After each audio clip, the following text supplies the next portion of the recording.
Well, welcome back to another episode of Lorcana Chats. My name is Chris, aka Questing for Lore, and in today's episode, I spent some time getting to know a fellow Lorcana content creator and Disney fan, ClarissaInks, who also makes some fun travel related content for those looking for advice when hitting the parks.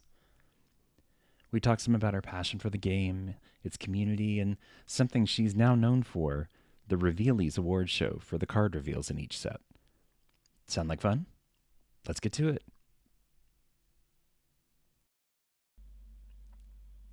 Well, hey, Clarissa, how are you?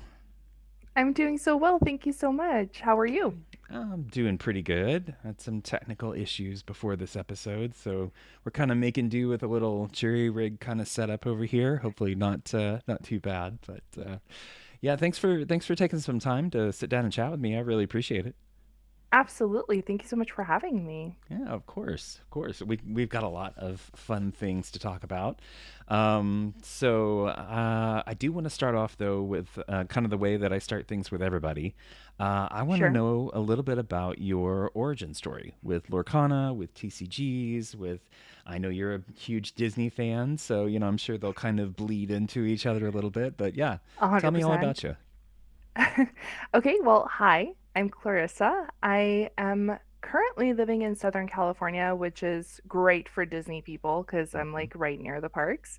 However, I am South African. I was born and raised in South Africa. A couple of years I spent in Germany, so English is actually my third language. Oh, And Disneyland Paris was actually my first Disney park and my introduction to the parks and my love for the parks specifically. But as a 90s kid, I think we all kind of just grew up with like the VHSs and all of the like okay. classics. And every one of us had like four or five that you could or the one on repeat. So we have like our nostalgic favorites.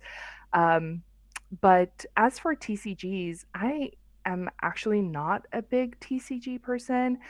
For a brief moment growing up, I did like collect Yu-Gi-Oh for a little moment when the TV Okay. show was out and it was like all the rage and all the boys were playing Yu-Gi-Oh. So if you want to talk to the boys, you got to have some cards, you know. Makes sense. But Yeah. never fully really caught any TCG bugs. It also just wasn't as big a deal in South Africa, like Magic the Gathering, Dungeons and Dragons, like anything like that didn't really make it out there very mainstream. Hmm. So, up Okay. until recently, more of these sort of things are becoming more of a thing. But when I was growing up, it really just wasn't. And the culture growing up as well, I mean, we were in strict religious schools. And so anything that had like Dungeons and Dragons or Ah. magic or anything Yep. Yep. would have been completely taboo when we would have been preached about not doing anything of the sort. So it just really didn't make its way out there. So I think if I weren't here in the US, I maybe wouldn't have caught on to it as much as I did. Um, but I'm more so a Disney person than I am a TCG person. And because of my love for Disney, I stumbled onto Lorcana and became completely obsessed with it. So One it's of like us. basically my Yay. identity now. Yep. Yep. Yeah. Well, cool. Yeah.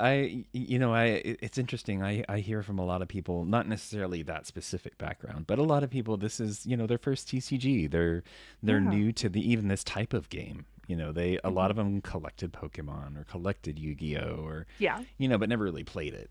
Right. And then you have the other spectrum where it's like the hardcore Magic players that have been doing it Right. for, 30 years and they're like, okay, I'm burnt out. I need something Yeah. different. Yeah. So, It's nice to see that Lorcana is like the good middle ground for both of those. Like whether mhm. you're very experienced or not experienced at all, you can find your place here. And I think there's something really beautiful about it. And I think that's what makes it so special and very Disney-esque of like everybody's welcome and there's a space for everybody here. And I think that's really kind of cool. Yeah, definitely. Totally agree.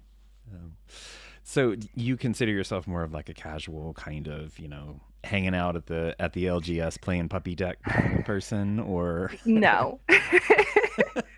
okay. I probably should consider myself that kind of person. But I'm not built that way, okay? I want to win. So I'm Yep. constantly on like all of the discords and all of the meta deck builds and like constantly trying to improve myself. I literally get coaching um to Oh, become a better player and it's just not going very well. So I understand if people don't see me as a very competitive player because I haven't like fully gotten there yet, but let me tell you, the heart is there. Okay. I'm doing everything in my power yep, with yep. limitations. I'm in a pretty remote area, and so we don't really have a ton of LGSs out here.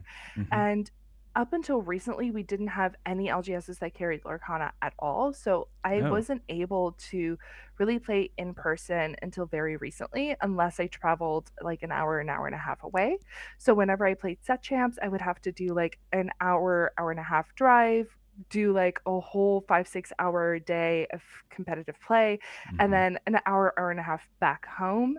So those are really long, tiresome, really kind of difficult days. um, but yeah, so now that we're getting a little bit more traction locally, it is definitely becoming a little bit easier to um, get more fundamentals in. And again, as a new TCG player, you have to learn something that somebody else has already spent 30 years learning. Mm-hmm. And so that can kind of be a little bit difficult at times. So there is definitely like an educational curve that you have to, bridge that gap, and that can be sometimes a little bit challenging. So Yep, yep, definitely. So in all of the coaching and the practice and everything, has there been one time that you can think of that was like an aha moment, like something just finally clicked about a deck, or about a certain mechanic and how it should be played versus just the mechanics of it?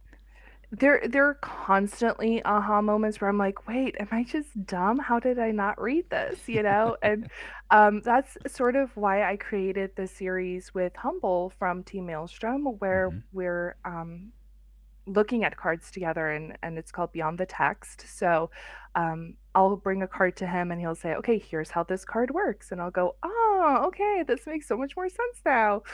Because there's often just one or two things that I just completely overlook. For example, something very simple, Hans, Sapphire Hans, it says when it enters play, if there's a princess in play or a queen in play, you gain one lore. Mm-hmm. I always assumed that I would have to have that princess or queen in play. Yeah. Never did I ever consider you could literally have an opponent have something in play, and that Mm-hmm. counts as being in play as well. So simple, small things like that, I'm constantly going, what? And if nobody told me, I just would have never known. So Yep. it's good to have these conversations. It's good to connect, like at your LGS or in Discord or whatever you have access to. And another reason why I make that series, and I'm currently working on posting more, but editing takes time. But you just don't know what you don't know, and so Mm-hmm. sometimes you constantly go through these mini little aha moments. But I will be honest, I feel like there is still so much that my brain is waiting to unlock, and I'm like, I feel like I'm missing a piece of the puzzle sometimes, where I'm like, I feel like you guys all know something that I don't know, and I'm waiting to know that piece, and I'm just never getting there. So I'm hoping one day I'll feel like I have all the pieces and that I can start building the puzzle, because currently I feel like I'm still missing some. Oh, trust me, there's the majority out there that kind of feel that same way. It's Great. Okay, good. like you have this, and from the people that I've talked to, you have this like group of people that are, they've been playing TCGs forever. They understand the Yeah. mechanics. They understand how these cards, like they So can look genius at new too. cards and they can say, "Oh yeah, I understand how those interact with these other ones because they're basically the same as these Magic cards that I've been playing for, 20 Right. years."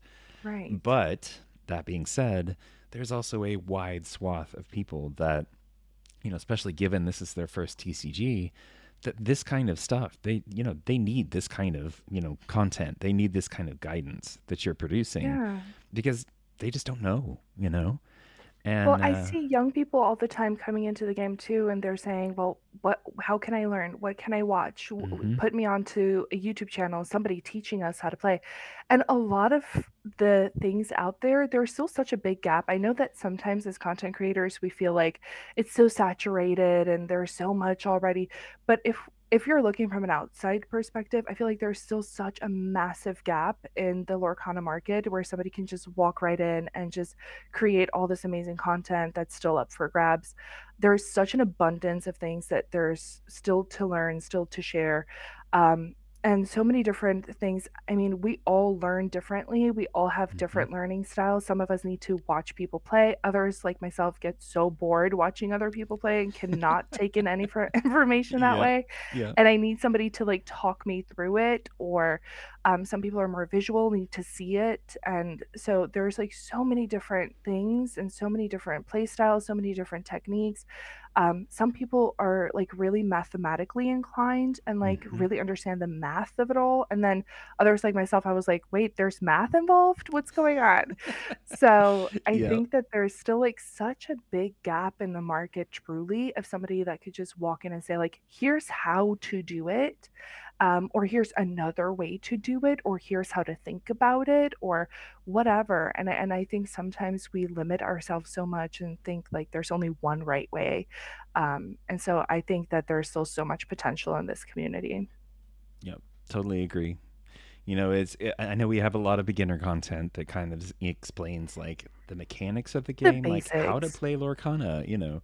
But then once right? you get past that, there's that gap that you're talking about. It's Right, like, like, how do you go from the beginner to, like, now I'm actually competing and yep, capable of entering that space, you know? yep, And there's still, like, a big open market there of, like, "Okay, I get the basics and the rules, but now, like, bridge the gap." Like, yeah. teach Like, me now the what? things of, like, seeing the line and, like, people kept saying to me, "Oh, once you see the line," and I'm like, "What is this line? What's going on?"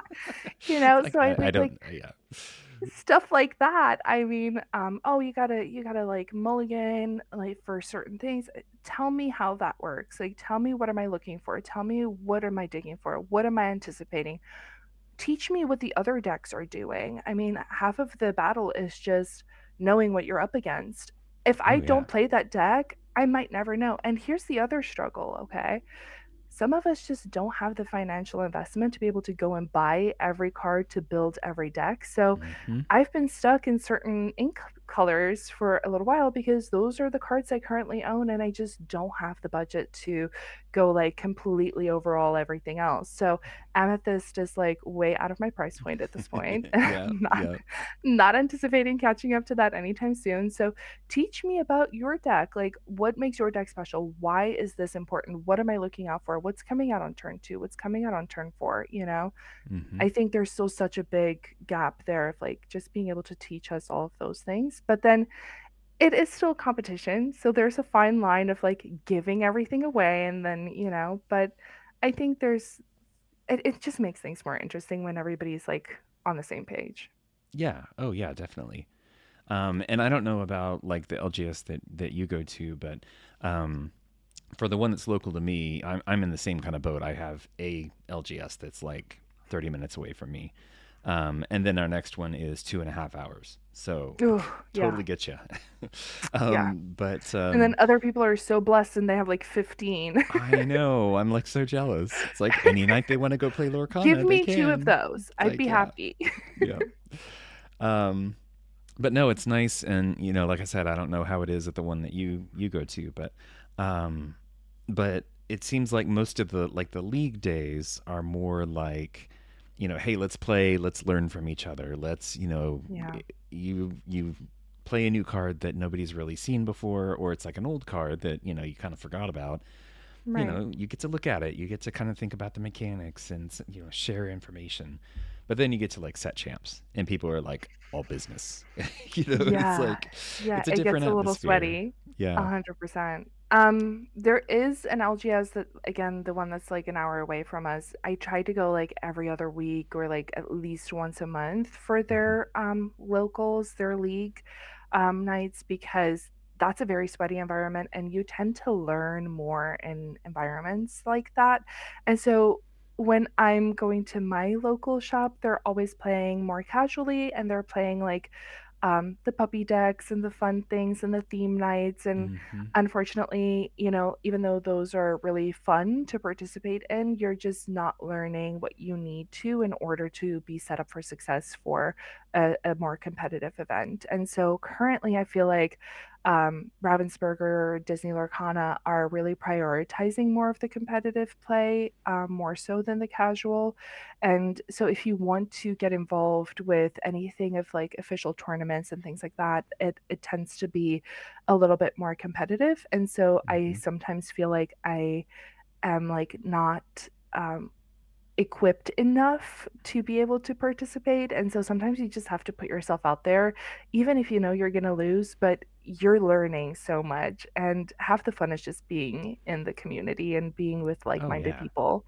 So sometimes it's just like a mind over matter thing. I mean, if you are a pretty competitive person like myself and you hate losing at board games and, um, it can feel a little bit daunting when you're just going out there and losing, especially if you're spending money to lose. But Hmm. Yeah. there is there is beauty in it too, and there is something special about that experience as well, especially if this is your first TCG. Like Mhm. you have to lose X amount of games before things start making sense. So losing is like a very like important stage that you have to just go through, and Yep. sometimes that can be a little bit mentally taxing, but so worth it in the end. Oh yeah, definitely. And I'm glad that there's been some creators out there that have come up with content that's specifically about, yeah, you're going to lose. And, Yeah. here's some strategies for how to kind of like reframe things. And, Right. and I talked with, well, he goes by Dr. Lore. I Yeah. talked with him a couple of episodes ago, and we talked about like burnout and kind of, Right. getting down on yourself for losing too much. And I really liked some of the ideas of like his reframing ideas of Hmm. like you're saying, yeah, you lost. That sucks. That's not great. But if you turn it around and you say, okay, now I'm going to use this as a learning experience, and Right. actually grow my skills, it Yeah. makes it a little, it kind of softens the blow a little bit. I mean, I'm extremely hard-headed. I need to learn a lesson a very hard way, and I often need to learn it several times before it sinks in. So, I Yeah. mean, I have seen be prepared come a million times and still make the wrong choices, and then it comes down, I'm like, "Oh, I should have totally seen that coming." Like, I know better. I know when the 7 ink hits, like you're gonna be prep me and I should have done something, but I always miss it. And eventually I'm gonna get to the point where it's like, oh, I saw that move coming and I did the exact right thing, but I gotta Yep. learn it the hard way sometimes. So that's Yep. unfortunate for me, but I know I'm making good stride, because I have lost a lot. So I'm halfway there. you, you've had a lot There of learning experiences, is what you've I've had. had a lot of experience, yes, Yeah. hands-on experience. Yeah. I do feel like though it is a little bit difficult when we're speaking about losing, when we're not discussing the elephant in the room, which is, you know, as female players, it tends to be so much harder. Hmm. Um, yes, Lorcana has probably more female players than any other TCG, and that's incredible. But there is still a little bit of misogyny there. Whenever there's TCG, there's always going to be, a little bit of sexism mixed into it, and it can be tough. And there's always like this expectation that because I'm a girl, I'm just gonna suck, or because I'm a Hmm. girl, I'm gonna like the puppy decks, or whatever the situation is.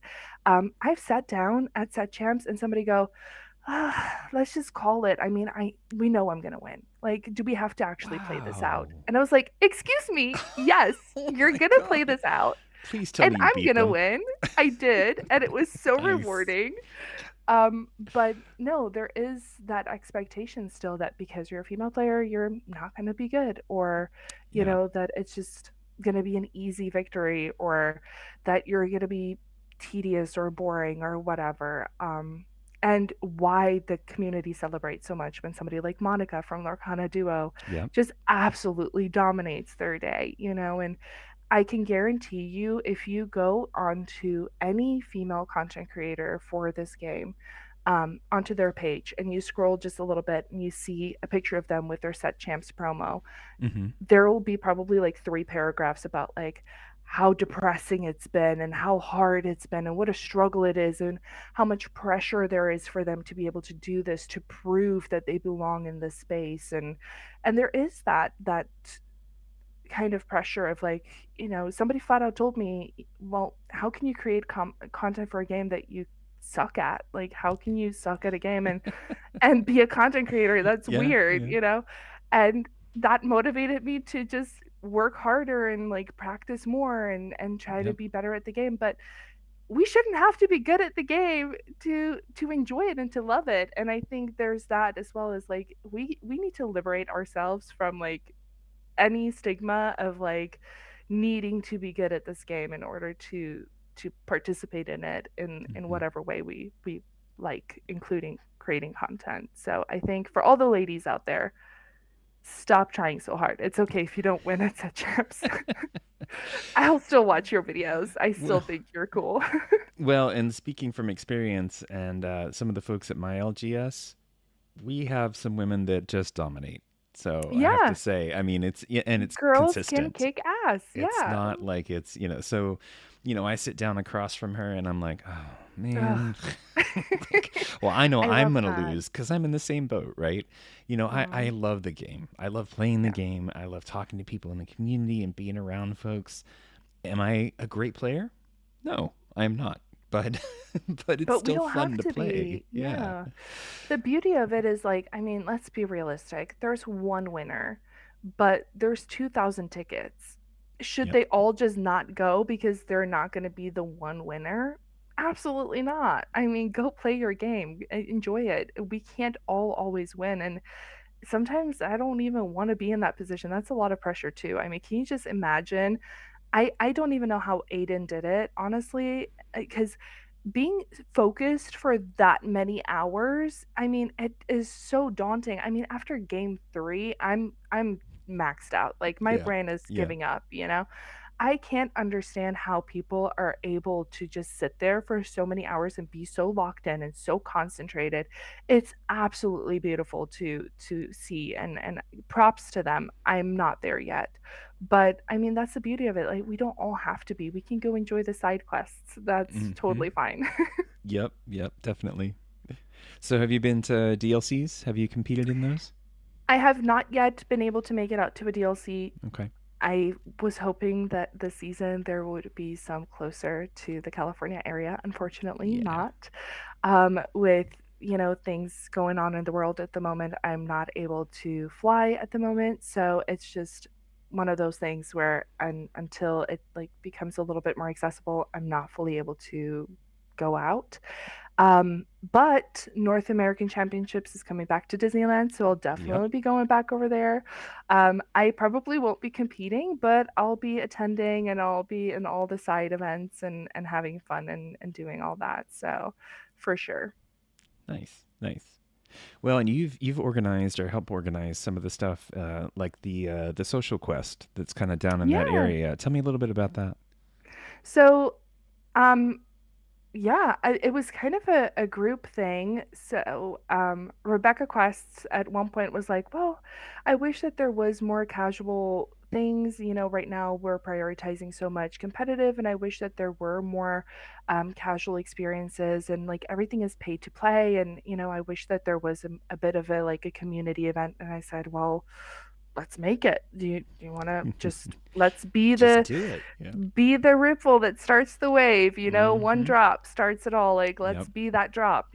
So I said, do you want to just do it? And she's like, I don't know. Do you want to do it? And I was like, let's do it. So truly, I don't actually know how we did that, because looking back, it should not have existed. And we were so fortunate in so many ways. We had incredible sponsors, and our attendees were able to come and have a day for free. There was no entry fee, nothing at all. So it was completely free event to attend.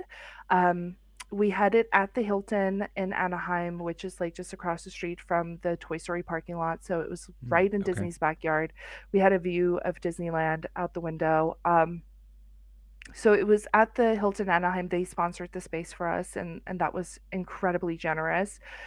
There was some hiccups with the space, and like at the last minute, we changed rooms, and they gave us a bigger room, and like there was a whole mix up, and of That's course better that's just than how a it goes. smaller room. Yeah. We were able to like open up like 10, 20 more tickets a day of for more people to come because we had so many Nice. people on standby. So that was really nice.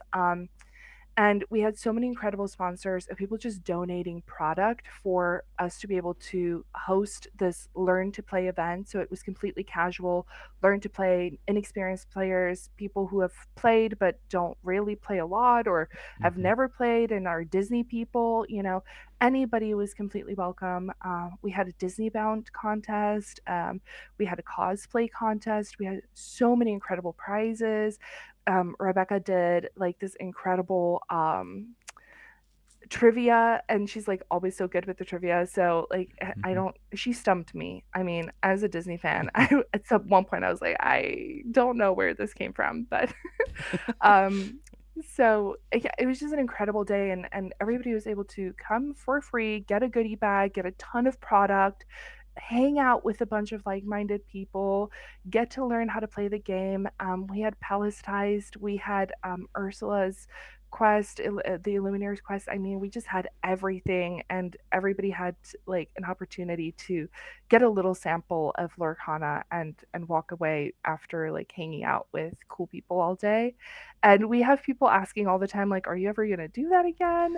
And Yeah, I it's imagine. it's tough.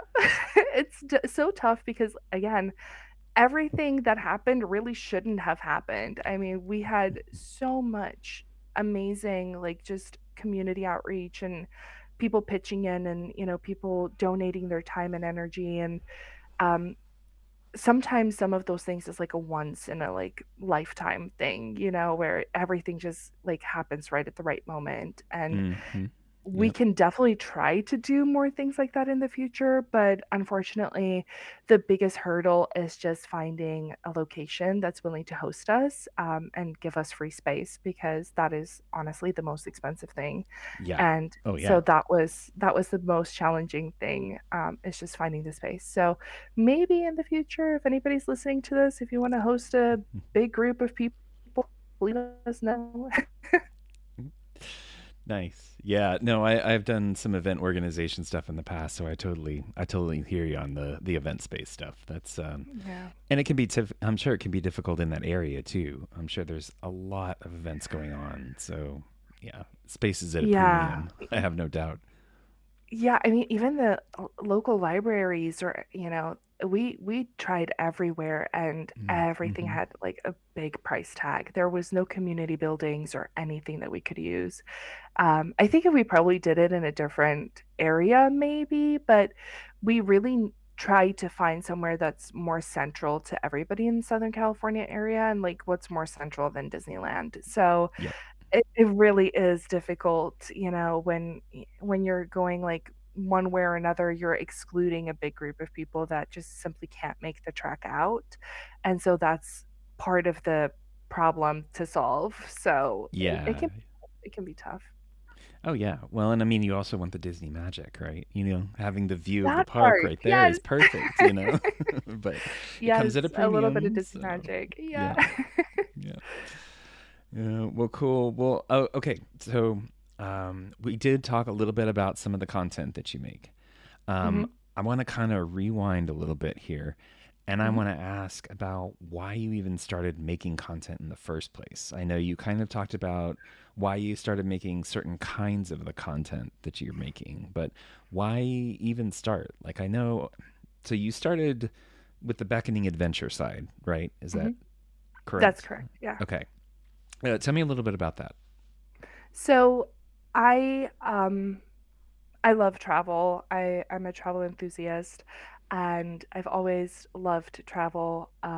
As I mentioned earlier, I had my first parks experience at Disneyland Paris, and we had something go wrong at the hotel. I was so young, I can't really like remember the full details, but something went wrong during our trip, and Mm-hmm. we walked up to a cast member at like the hotel front desk, and they just like were so incredible and like completely pixie dusted us and like handled the Oh, situation with such ease, and like everything was just not a problem. And it was just such a beautiful experience that I like looked at my mom and I was like, that's what I want to do when I grow up. Like, I nice. just want to be that person. I want to create magic for people during their vacations, because some of us really only are able to take one vacation every other year, or every 5 years or whatever, and some people just don't have accessibility to travel at all. And my oldest is on the autism spectrum and he's nonverbal. So for a while we thought that travel just was not going to be part of our story, Mm-hmm. and it can be so difficult for moms in general to travel with little ones, but to travel with somebody that has any special needs can be so much more of a hurdle to overcome. And so we kept trying to do like small day trips here and there and, fun little things. And friends of ours started coming out with us to, like, for example, we love the Great Wolf Lodge. And so, like, for the Mm-hmm. Great Wolf Lodge, I was like, okay, here's all the tips and tricks that you need for your kids. And like, here's how we pack our stuff and here's how we do stuff. And they were content creators and they looked at me and they said, you really should be making videos about this because your information is so good. Like, other people could benefit from this. Like, you should film this and you should share this because there are people who care and who need this. Mm-hmm. And I was like, oh, I don't know. I don't know if that's really for me. I don't know if I need that. Um, but it took us so long. I mean, we've been in the US for a couple of years, but it took us so long to get to the point of being able to go to Disney. And then once I was able to like step foot on Disney property, I was like, oh, okay. Yep, I get This you. is everything. Like, I want to do all of this. And so anything that I thought was like, oh, this is so cool. This is so special. Like, do people know about this? This is so fun. I just film it and assume that nobody knows. And like, of course, most people who grew up here, like, they're like, oh, old news. Like, we know about that. But there are so many people who come to the parks that have never been to the parks, or who only Mm-hmm. come once every 5 years, or there are moms out there who think that they can't do it because they have limitations or restrictions or difficulties. And so I share what we do and how we do it, and hopefully there's somebody out there that benefits from that experience. Or I share what goes wrong. More often than not, I'm like, okay, so this was a Mm-hmm. complete flop. Don't do this. So I had people reach out and they're like, thank you so much. I would have done the exact same thing. Now I know how to avoid it. Sometimes it's Nice. just about like, here's how we do it. I hope it goes better for you, or here's the best way to do it so that you can maximize your time and energy. And, you know, in the community, when there's disability or um, any sort of chronic illness, people talk about having spoons. And sometimes you just don't have the spoons to take care of everything that you need in a day. And if you only have this many spoons, here's how to optimize. Here's how to like Mm-hmm. maximize your experience with those spoons. And here's how to recharge when you've run out. And so that's just kind of where I started with like my travel and mostly predominantly Disney Okay. stuff. Okay. So, as someone who is definitely the planning side of the couple, I appreciate that kind of content. I love that kind of stuff. Doing so Well, much you're welcome. research and finding all the yeah, I'm finding it's perfect, right? Because we're in the same boat, right? We go once every so often. Yeah. Try once a year, but it usually doesn't work out. Yeah. But but yeah, having that kind of stuff is invaluable. So I appreciate you working on that kind of content. So from all the planners out there, Well, I'm thank sure you. they all thank you as well. So I mean, I'm sure there are like way better planners out there that are like, oh, this girl, she like doesn't even scratch the surface. But it's like, I'm like in the middle of like type A and type B. Like sometimes I really want to be type A and have all my stuff together, and sometimes I just don't. And that's okay. And I Hmm. shared just whatever we were able to accomplish. I have like my plans for the day, and then we get there and the kids are having like a full on mentee bee, and I'm like, okay, so we're getting none of this done. Yep. We're gonna sit down, we're gonna have a churro, and we're gonna just enjoy the vibes, and then we're gonna pack it up and walk. Yeah. Um, and sometimes that's okay. So Yeah. it's like it's just balance, like you're not always going to be able to please every single person on the internet, and you're not always going to have every single answer, but you do the best you can. And if you don't have it, guess what? There are 15 other content creators just a scroll away that probably has better answers than I do. And that's great. Well, so then it was, I guess, kind of a natural progression into the whole Lorcana side, into the whole Clarissa Inks personality, account. It's tough because I originally started merging my beckoning adventure stuff with Lorcana, and I started posting originally my Lorcana stuff on the beckoning adventure account. Hmm. But it's difficult because a lot of the Lorcana people don't care about all of the like Disney or travel, or like if I'm going to Joshua Tree, they don't care about that. Yeah. And a lot of people who do care about me going to like the Cabazon dinosaurs don't care about Lorcana. So Yeah. it was originally like the plan of doing, okay, well, I'll just do like all things Disney, but then Beckoning Adventure was never truly just about Disney. It was just about our like travel experiences. And so Hmm. it became a point where it's like it would make more sense for me to split these up and to kind of like put this stuff here, and like whoever cares about this can follow me here, and whoever cares about that can follow me there. And sometimes it's nice when, there's crossover and they like both of my content styles. And sometimes there are people like, what? You do parks information? I had no idea. Hmm. So I just figured that at some point it made more sense to kind of split things up, especially as I start like collaborating with other Lorcana creators. And um, not just that, but sometimes I think as content creators, it gets a little bit murky when we're like comparing ourselves or like looking at numbers. And so Yeah. sometimes people would like look at my following on my other page and then assume things about me, good or bad. And then um, it can just be like kind of strange at times. And so I was like, let me just even the playing field and start completely over and like build it up from scratch again and like find my people. And I think that was honestly for me the right move. And I liked being able to be completely silly goofy on my Lorcana channel and have nothing to do with the more serious content that I create on my other channel. Yep. Yep. So how do you kind of figure out what kind of, or how do you come up with what content you're going to post? Like, what's your process for coming up with things? um There is no real, like, scientific process to it. Hey, no process Um, is great. Sometimes I just stumble onto things. Hmm. So, like, for example, Sarah reached out to me and she was like, "Hey, I'm going to the parks. Are you going to be at the parks?" And I was like, "Yeah, let's go do Christmas together." And like, we're like, "Okay, great."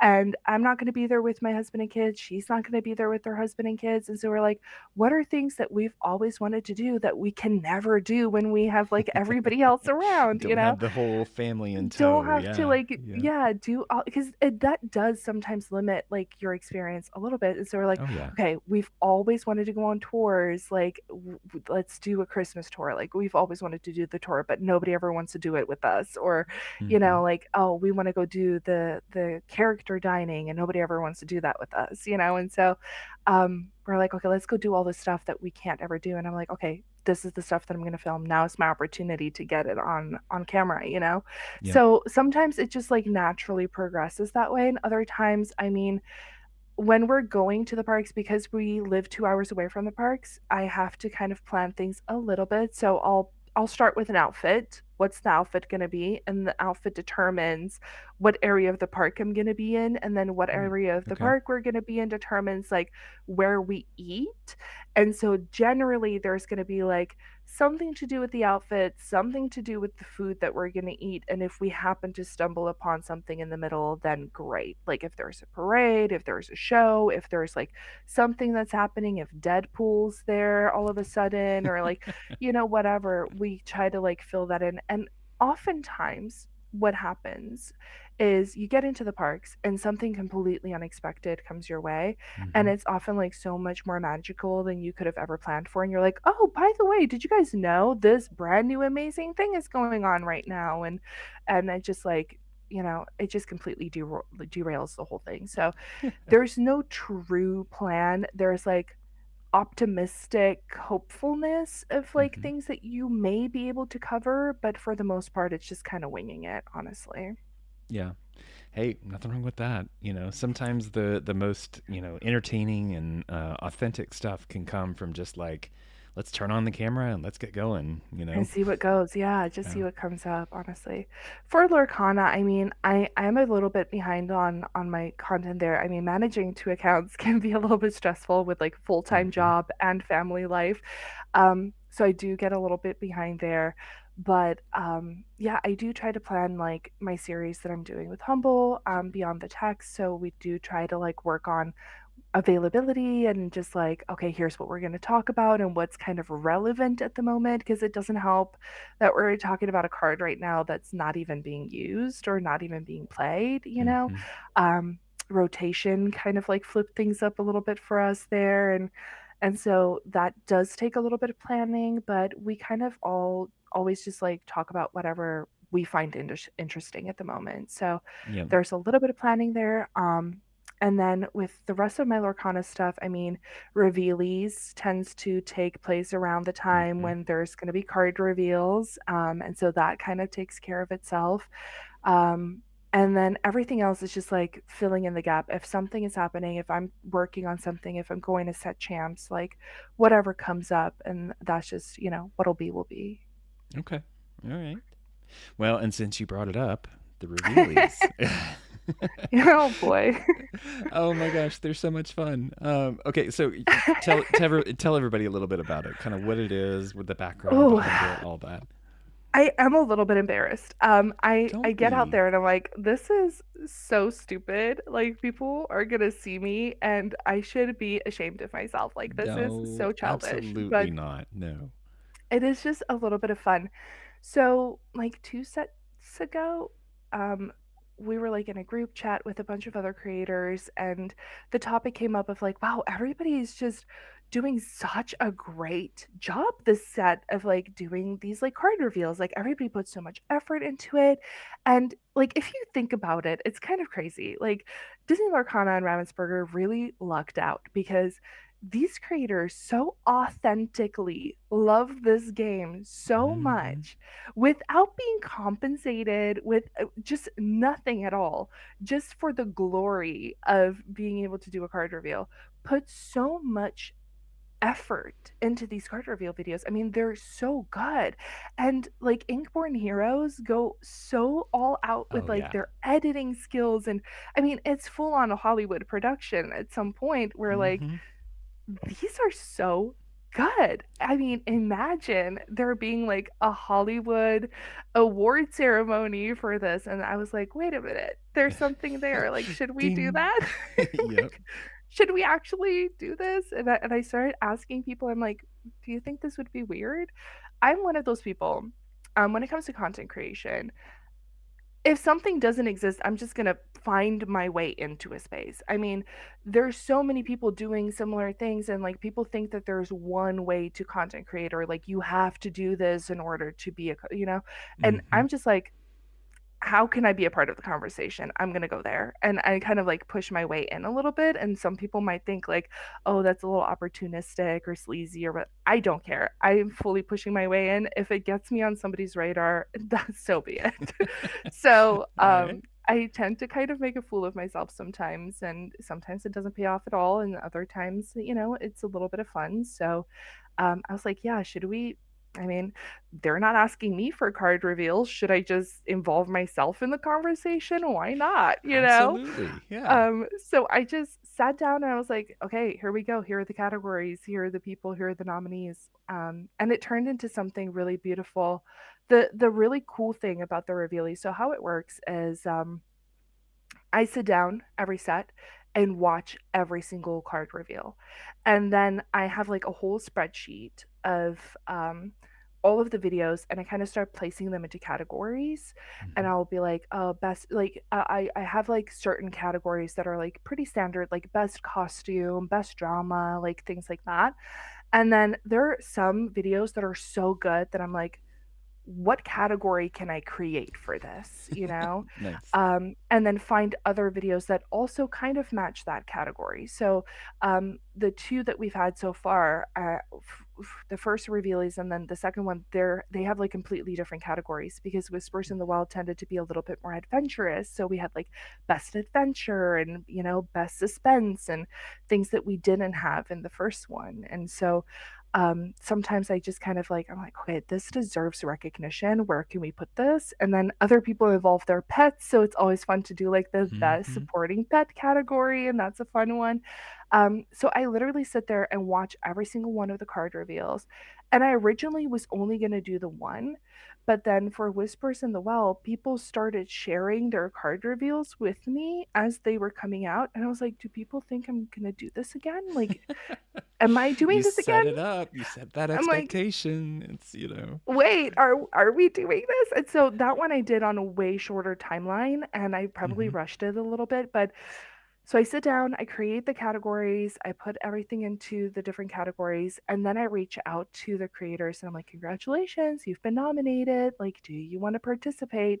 And so then they need to send me content, and that can be really stressful. So Yeah. I'm giving them like 2 weeks to create content they didn't plan on creating and probably don't really even care about.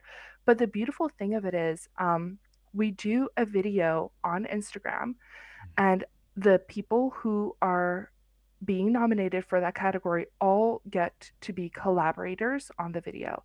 And then Hmm. I collaborate with my main account that has a couple thousand followers.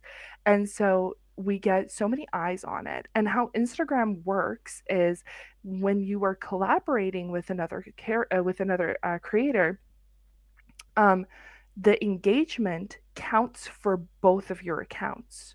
So you Hmm. can have up to 5 collaborators on a project, whether that be a video or a post, and the engagement from that post counts for everybody's channel, for everybody's pages. So Ah, we're interesting. making people vote. So there's engagement. People are voting, people are commenting, people are sharing, so many shares. And that engagement counts for every single one of the creators. So it's kind of like a group effort. And I Hmm. take that into consideration too. I'm like, okay, there are certain creators that have a ton of followers and then some that have like no followers. Let's put them in a category together. Like, let's see if we can help each other out. Okay. And so a lot of smaller creators tend to benefit from this experience as well because they're getting in front of the bigger audiences. And so the bigger audiences are also benefiting from it because a lot of the smaller creators have so many people sharing and like really rooting for them that Hmm. they tend to win the vote because they just like share it with so many people. Yeah. Um, and so it becomes this beautiful thing where everybody gets to kind of be seen and be heard. And we also, I put a lot of effort into it being very global. So Mm-hmm. we have creators from all over the world. And I have at least one foreign creator, foreign to us. I mean, we're in the United States, but I have at Hmm. least one foreign creator in every category as much as possible because I just think it's so important for us to be able to like bridge that global connection. And um, oftentimes, like, we're able to like really maximize on their following as well and like creating a bigger global community of like being able to share content cross continentally. And that's been really fun. And so once it goes onto Instagram, people vote on it. There's like a secret academy that also votes. All And right. the secret academy are all community members and other content creators, also from all over the world. So we Hmm. have really good representation. I think sometimes people assume, like, oh, but they're friends, they're just going to vote for them. But that's truly the case for everybody nominated because I have people from all over the globe in the Academy. And starting with the next Revealies, so yeah, we're going to do them again. Starting with the next Yes. Revealies, I'm actually going to do a different academy every single time to keep it fresh and to keep it Nice. engaged. So we're going to rotate some things out. But yeah, so once everybody votes and all the votes are in, um, then it goes onto the main show, and then the main show is on YouTube, and that's fun and crazy. So yeah.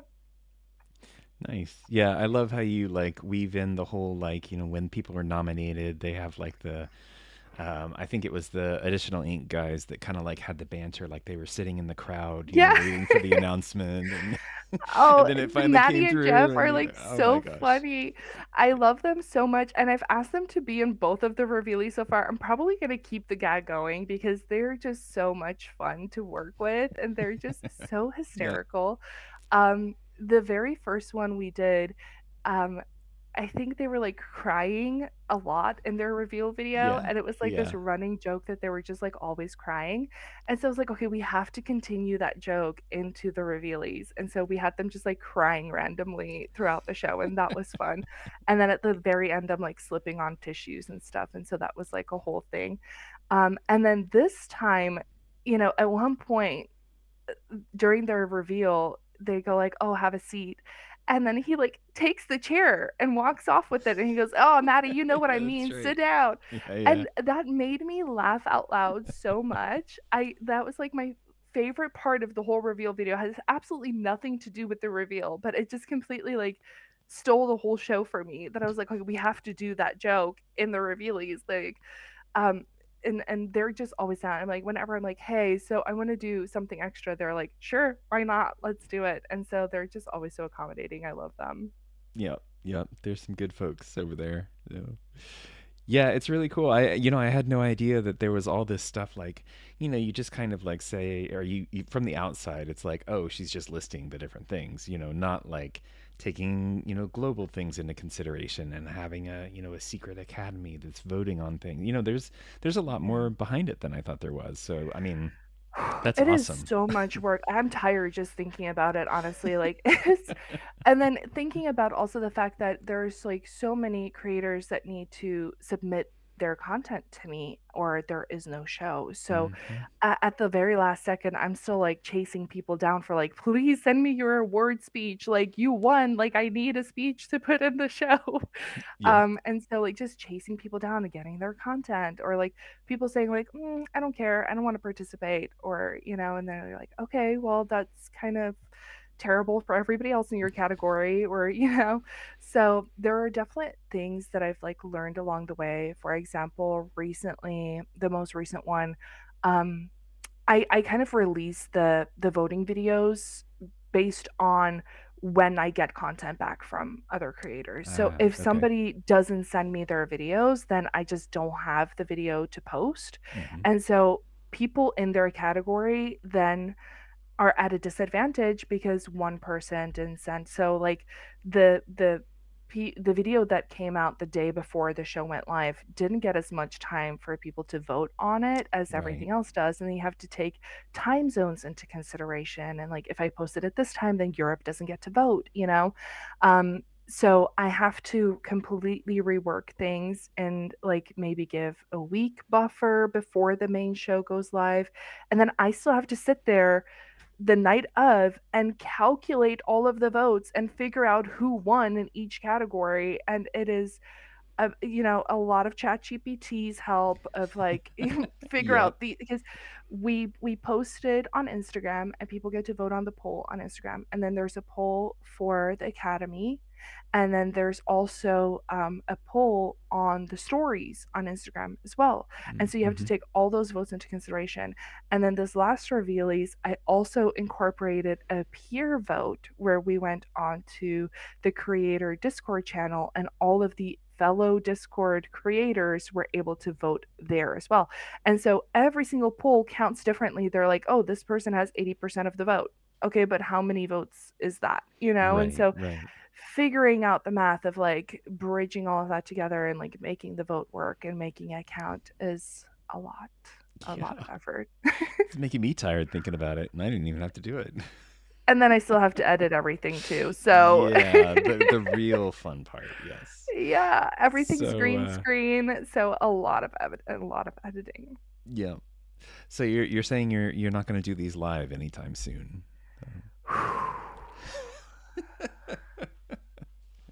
I Okay. could just feel the stress radiating from you. Can you see me getting hot over here? Yeah. Like I'm Okay, here's the thing. I don't think this ever could be live for one simple reason, and that is I just cannot memorize my lines. I cannot remember what I'm supposed to say.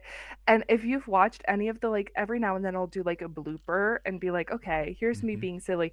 I genuinely cannot remember what I just read 5 seconds ago. And at one point I'm reading this for the 15th time and I'm like, "I wrote this. How am I how am Yep. I not remembering this? This is not it makes no sense." But and then I always try to be like poetic and cute and like with whispers in the well I try to do like detective stuff and and I'm like, why do I have to make it so hard? There's no way it can be genuinely live unless somebody else is presenting because I just am not good at memorizing the lines and I don't have a like a teleprompter or anything like that. So I'm gonna mess it up. It's just guaranteed, guaranteed. I I was gonna read say, every single thing like at least 20 times, at least. you just need to get you a teleprompter and you'll be fine. I mean, the And then professionals when they're presenting, they're like literally reading off of a teleprompter. and then I'm visually impaired, and so like I take my glasses off and I walk around my house with no glasses on, by the way. I stump my Hmm. toes like 15 times a day. But I take my glasses off and I'm like, okay, I have 5 pairs of contact lenses that I'm saving for very special events. I'm not wasting it on this. And so then I'll like kind of tee up my camera, like, am I in it? Can you see me? Yeah, And then I'll just yeah. stand there and like say my thing for 5 seconds and then, so I do it as difficultly as possible. And that's that's the genius behind it. Like, you have to make it as difficult for yourself, and that's the secret sauce. That sounds terrible. Yeah, no. Yeah. No, I appreciate all the work that you put in on that stuff. Those are I love them. I love watching those.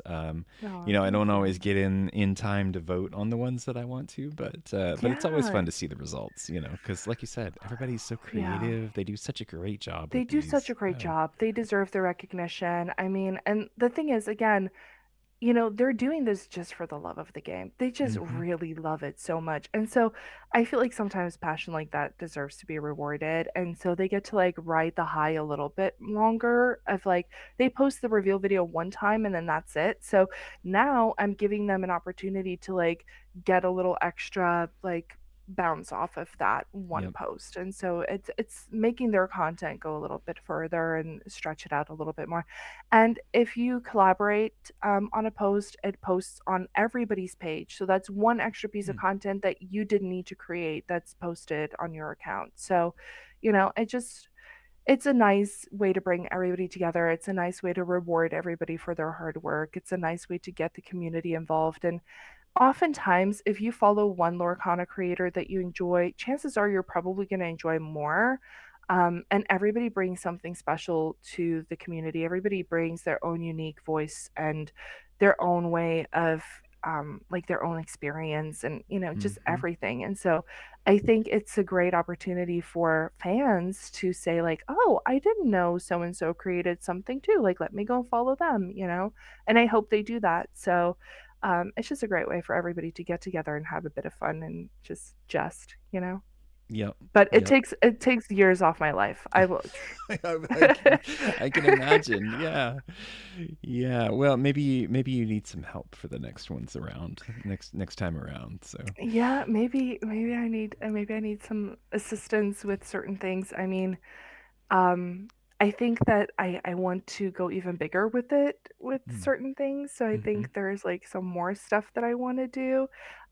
Maybe it could be on somebody's like Twitch stream. It would still be a pre-recorded thing, but I mean like what we do right now is I post it on my YouTube channel where there's only like 5 people following, but I post it on my YouTube channel, so that's the downside. Like the long show doesn't really get a ton of views because of that. Mm-hmm. Um, but I do it with a live preview, so there tends to be like a live chat at the same time. But again, like nobody really knows about it, and so there's not a lot of people that tune in just yet.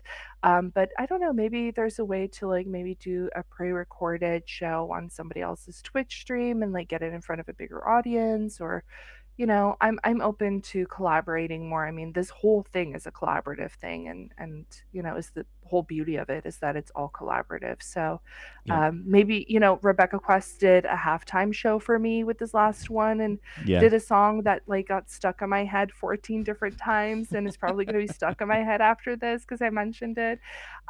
But like, yeah, maybe we'll get some other halftime performances or some fun things, or like other like little running jokes throughout the show, like with Maddie and Jeff, or I don't know. There's so much potential and room for growth, and I think Oh that's yeah. kind of the cool part.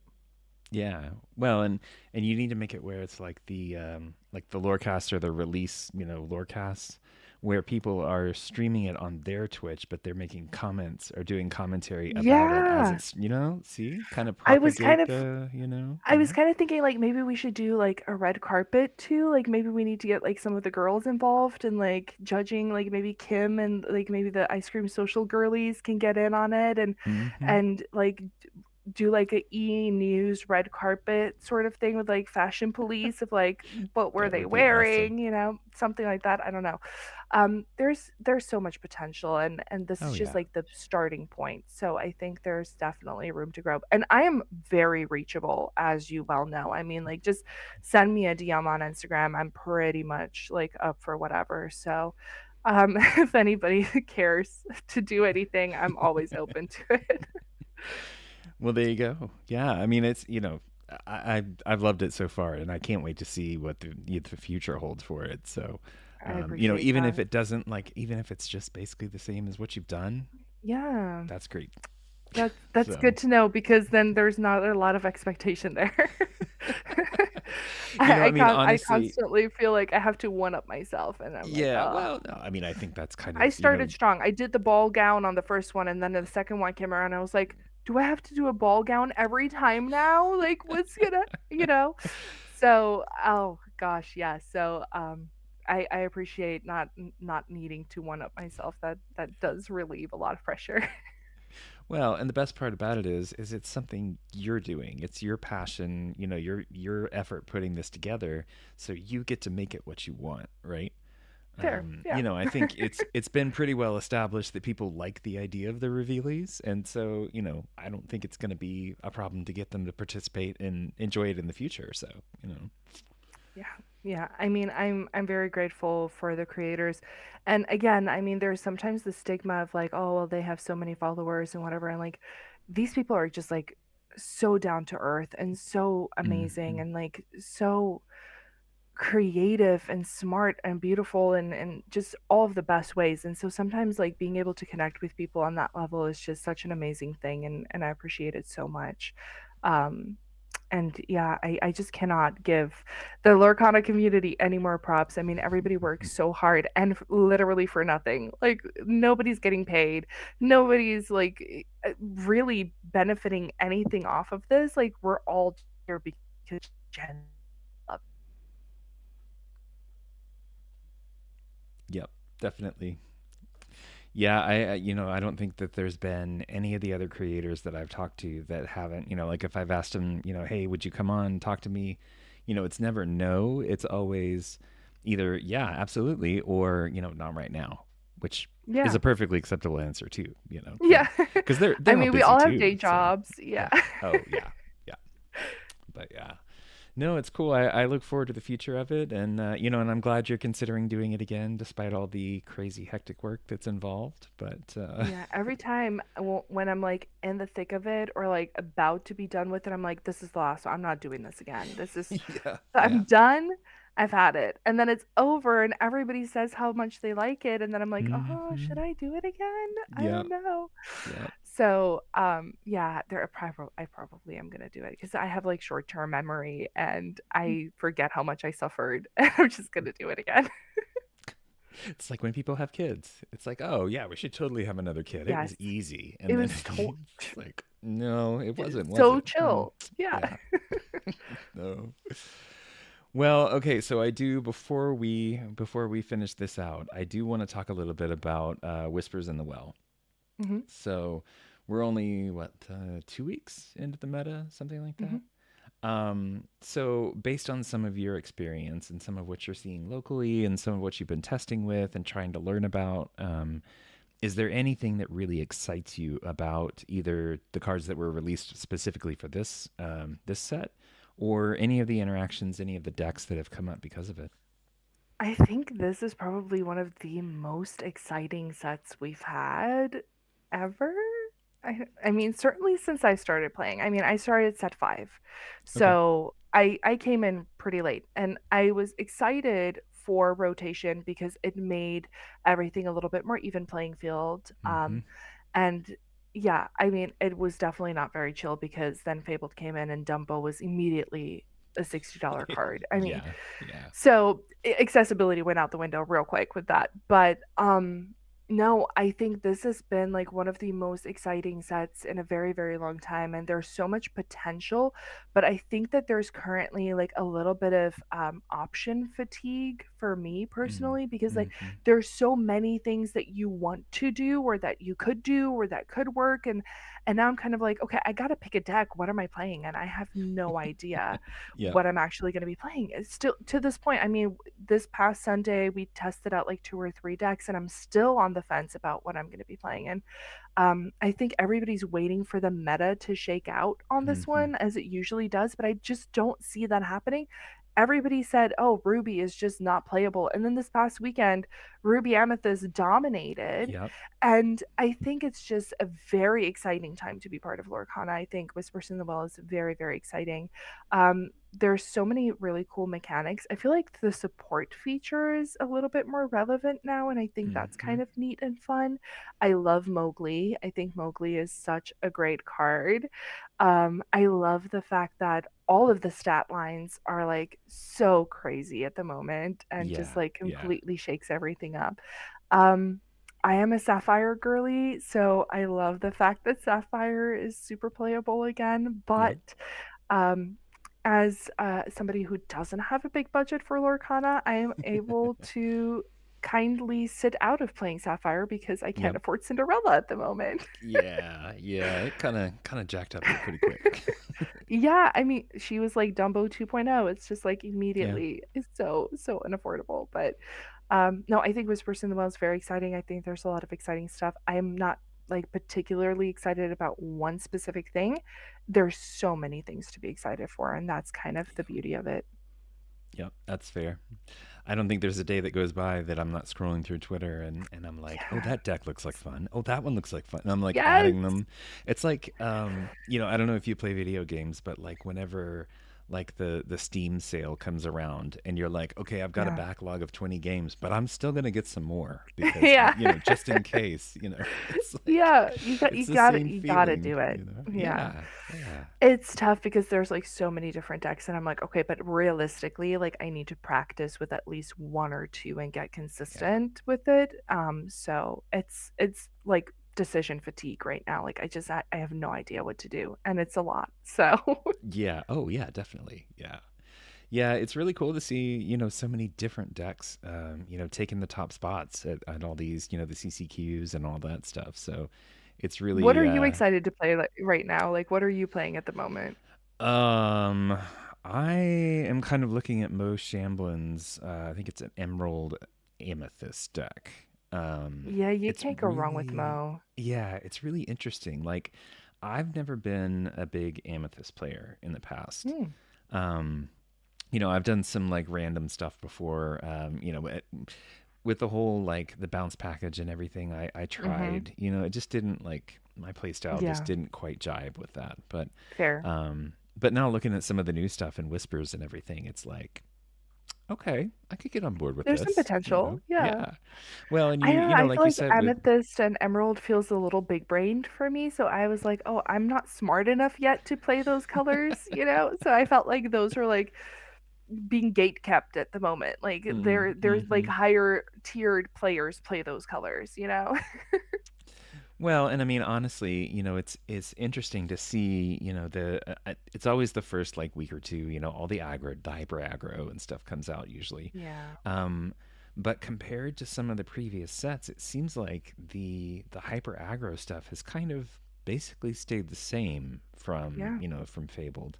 There doesn't seem to be a whole lot of new stuff. Like you were saying, it Mhm. seems to be more on the not overpowered, but the higher Yeah, like, power more side. mid-range and control decks are kind Yeah. of really swarming right now, and I think they're very excited about that because a lot of the players who are more big-brained, who can play those decks, like, felt very bored with Yep. the hyper aggros and the aggros for a long time, so I think that they're finally feeling challenged, and I think that's really cool. Yep. Definitely. Yep. Well, cool. Well, hey, thank you so much for sitting down and chatting with me. I've had a Thank great you. time getting to learn all about you and everything, basically. Yeah. Um, I do want to end with the same four questions that I ask Mhm. everybody. Sure.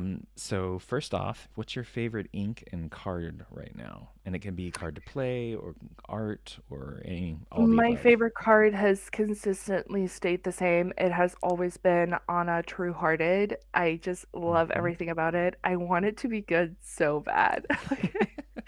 I would love to be able to play that card consistently because I just absolutely love the mechanic of it. I think the art is amazing. And Hmm. I actually, at the time when I saw the card first, never had watched Frozen. I recently watched Frozen because of Lorcana. I had no desire to do that previously. I have two boys, and they were not like Frozen Ah, kids. okay.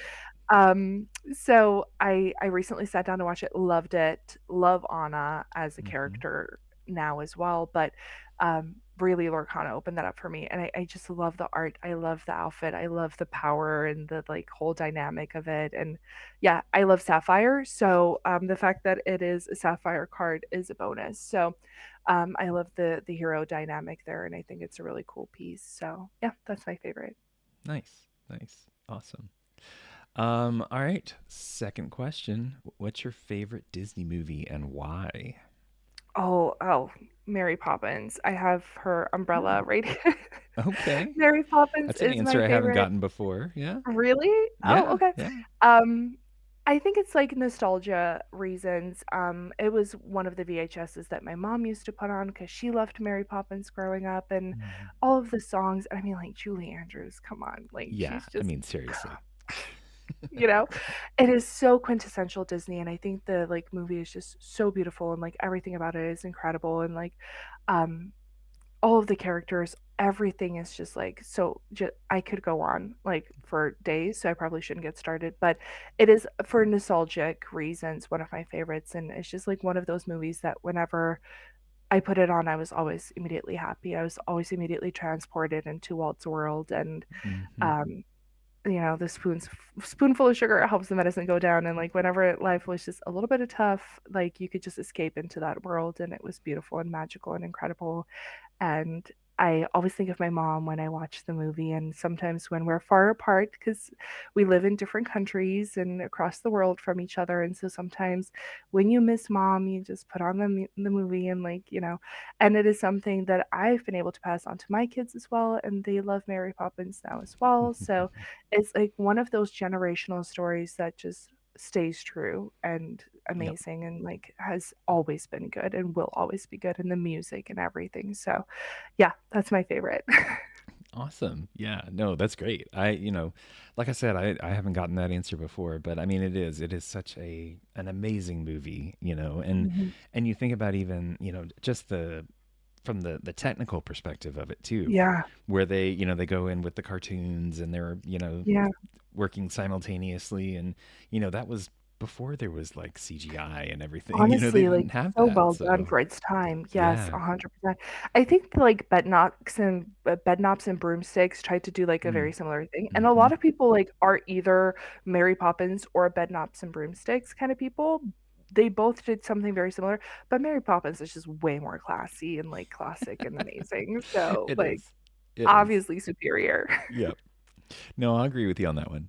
I'd watched Bedknobs and Broomsticks a couple of times when I was a kid, but not nearly as much as Mary Poppins. So yeah, Yeah, Mary Poppins is just, oh, so yeah, good. I think I wrecked that VHS. I think we had to like replace it more than once. Yeah. yep. I think all of us, 80s and 90s kids, we all had that one VHS that, you would finish and then you would hit rewind and let Right. it start again, Right away. five Yes. times in a row. Who cares? We had a couple. So Mary Poppins was definitely one of them. Aristocats, my grandparents had Mm, at their house, so we could hmm. only watch it when we're there, and like that Right. was like one of our favorites. Sleeping Beauty was one of my favorite nostalgic princesses because that was one of my favorites to watch on VHS. Um, we were very fortunate to have like a couple of different options, but like Jungle Book was something I watched all the time. Goofy Movie was something I watched all the time. I had Mm-hmm. brothers and boy cousins, so we tended to have like all the boyish movies like Atlantis and Treasure Planet. Like I loved those when they came out on DVD. It was like one of the first things we bought and like some of my favorite stories. But yeah, I think the 90s is such a beautiful time, like even 80s and 90s is such a beautiful time because you had a limit of what you could watch and you like watch those same things over and over again. Yep. Now my kids have so many options, like they can literally watch anything and so many different options. But yeah, we had like the same few that you put on over and over again. Mm-hmm. Um, so yeah. Well, cool. All right, next up. So give a shout out to your LGS or LGSs that you like to attend. I like to play at in Riverside Top Deck Keep, which is a little further away from me. Okay. In Redlands, I like Top Choice Gaming. Shout out to Hmm. Judge Phil and Yep. Lorcana Fran. They run things at Top Choice. And then Board Game Paradise in Redlands is absolutely phenomenal. It's such a great family vibe. But my personal local LGS is Big Deck Energy. And we're That's kind of awesome. amazing. So I think I I've love the seen that go big deck past, like a energy. picture of it some one time or another. So yeah. Yeah, so yeah, that's our locals. Awesome. Perfect. Yeah, and I'll get links for all those and make sure they get into the show notes so Oh, that thank you. all the folks Appreciations. can, get there Go and check figure out them where out. they are. Yeah, definitely. Yeah. Yeah. All right, and last question. Tell people where they can find you and your content. So anything Lorcana, ClarissaInks on Instagram. My Lorcana content is mixed into everything else on all other platforms. So if you are on TikTok, Clapper, YouTube, you can find all of that under Beckoning Adventure. So on Instagram, I have it split between Beckoning Adventure and Clarissa Inks, but everywhere else, it's just Beckoning Adventure. Okay. Perfect. And again, I'll make sure we have all the links for all the things. Thank So you. no problem. No problem. All right. Well, cool. Well, thank you again so Thank much. I you. really appreciate it. And, and I'm glad we were able to do this. And thank you for doing it on such short notice. So I much really fun. appreciate Of that course. too. Yeah. I So hope people watch until the end because, I mean, we're kind of cool. So I hope people are I, still watching. I like to think so. So, yeah. All right. If Well, you're cool. here, comment something cool. I mean, if you're still watching at Yeah, this moment, like absolutely. drop Right, like right down blue or there, right in purple the hearts or comments. something. Yeah. Yeah. Cool. All right. Well, thank you. And Thank yeah, we'll you. see you around the Good night. community. Of course.